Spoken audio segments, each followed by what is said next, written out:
Johnny Bower, the Hall of Fame goaltender who helped take the Toronto Maple Leafs to 4 Stanley Cup championships in the 1960s and became the oldest full-time goalie in National Hockey League history, playing until he was 45, died on Tuesday. He was 93. The cause was pneumonia, his family said in a statement. He had been living in Mississauga, Ontario, outside Toronto. Breaking into pro hockey when the NHL had only 6 teams, each generally carrying a single goaltender, Bower played for 8 seasons in the minors before making his NHL debut with the Rangers at age 29. After playing with them for 1 full season, he spent 4 more seasons in the minors before finally arriving in the NHL to stay with the Maple Leafs. Bower was one of hockey's most talented and durable goalies. Facing flying pucks without donning a mask until his final full season, he lost almost all his teeth and needed at least 200 stitches in his face. He came out of his net to dive at opposing players on breakaways, exposing his face to their sharpened skates as he wielded his stick to poke-check the puck away. Bower played for Maple Leaf teams that won 3 consecutive Stanley Cups, from 1962 to 1964, and then captured the NHL championship again in 1967, the last time Toronto won the title. He received the league's Vezina Trophy for outstanding goaltending in the 1960-61 season and shared the trophy with Terry Sawchuk for 1964-65, when they split the Leafs' goaltending duties. He was inducted into the Hockey Hall of Fame in 1976. Glenn Hall, Terry Sawchuk, Jacques Plante, Johnny Bower, they were the heroes of my childhood. Ken Dryden, the Montreal Canadiens Hall of Fame goalie, wrote in his book The Game, 1983. Performing before my adolescent eyes, they did unimaginable things in magical places. Everything they did was braver and better than I had ever seen before.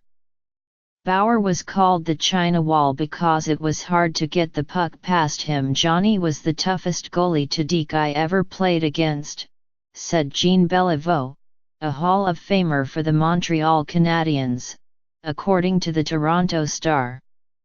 He wouldn't go for a fake. Never. He just stood in there and waited for you to make the play.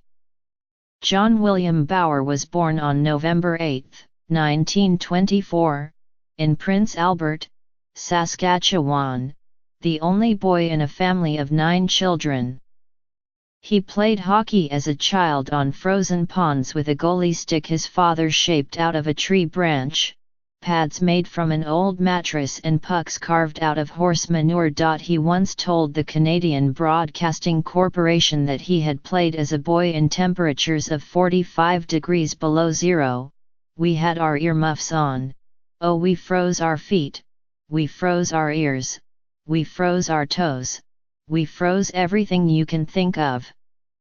After 8 seasons in the American Hockey League, mostly with the Cleveland Barons, Bower joined the Rangers in 1953, when he replaced Gump Worsley, the N.H.L.S. Rookie of the Year the previous season.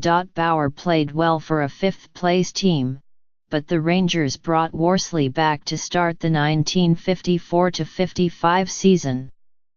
Except for 2 more brief stints with the Rangers, Bower was a minor leaguer until the Maple Leafs obtained him in 1958. Bower was one of the Leafs' most popular players on teams that included stars like George Armstrong, Tim Horton, Red Kelly, Frank Mahovlich, and Sawchuk. He became something of a pop culture figure in 1965 when he recorded a holiday children's song, Honky the Christmas Goose, with proceeds going to charity.